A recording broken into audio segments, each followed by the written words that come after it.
Perkenalkan, nama saya Hafaza Zuhara, NPM 1816051010, kelas bilingual atau Reg B. Kali ini, saya akan membahas mengenai apa itu komersialisasi teknologi. Yang pertama, komersialisasi dalam KBBI adalah perbuatan menjadikan sesuatu sebagai barang dagangan. Dan teknologi dalam KBBI adalah metode ilmiah untuk mencapai tujuan praktis. Jadi dapat disimpulkan, komersialisasi teknologi disebut juga dengan transfer teknologi, yaitu proses memindahkan kemampuan, pengetahuan, teknologi, metode manufaktur, sampel hasil manufaktur, dan fasilitas antara pemerintah, universitas, dan institusi lainnya yang menjamin bahwa perkembangan ilmu dan teknologi dapat diakses oleh banyak pengguna. Hal ini penting demi pengembangan lebih lanjut dan penggunaannya menjadi produk, proses, aplikasi, material, dan produk jasa baru. Selanjutnya, menurut para ahli. Yang pertama, John S. Hill and Richard R. Steele tahun 1980 menyelidiki secara sistematis pengaruh proses alih teknologi ini melalui penjelasan dalam suatu model interaksi. Pada intinya, input teknologi meliputi 4 keterampilan. Yang pertama, keterampilan produksi. Yang kedua, latihan. Yang ketiga, pemasaran. Dan yang keempat, keterampilan keuangan yang mempengaruhi individu, masyarakat, lembaga ekonomi, dan lokasi. Yang kedua, menurut Atamer tahun 1980. Sekumpulan pertukaran informasi dan energi antar dua unit kerja yang terpisah mengenai sistem atau subsistem teknologi,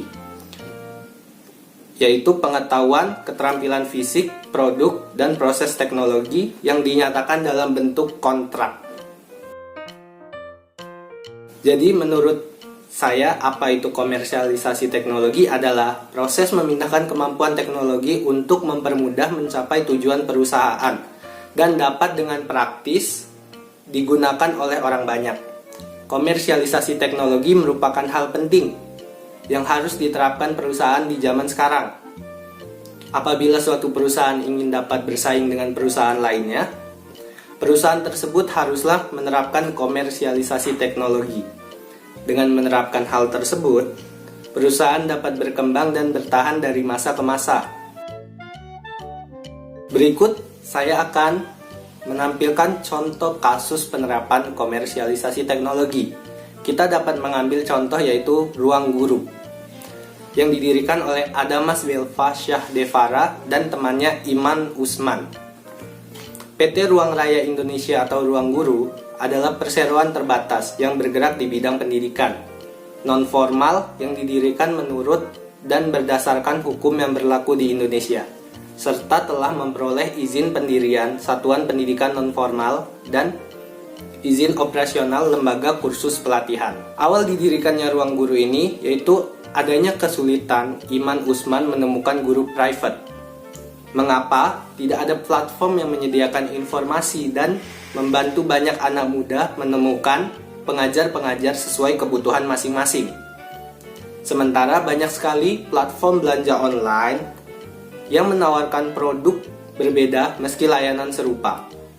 Dan dari hal tersebut muncullah Ruang Guru. Ruang Guru mengembangkan layanan berbasis teknologi, termasuk layanan kelas virtual, platform ujian online, video belajar berlangganan, marketplace les privat, serta konten-konten pendidikan lainnya yang bisa diakses melalui web dan aplikasi Ruang Guru. Ruang Guru memiliki misi untuk menyediakan dan memperluas akses terhadap pendidikan berkualitas melalui teknologi untuk semua siswa, kapan saja dan di mana saja. Sampai sekarang, Ruang Guru merupakan perusahaan teknologi terbesar di Indonesia yang berfokus pada layanan pendidikan. Dari contoh kasus Ruang Guru tersebut, kita dapat menyimpulkan bahwa pentingnya penerapan komersialisasi teknologi. Sekian dari saya. Assalamualaikum warahmatullahi wabarakatuh. Terima kasih.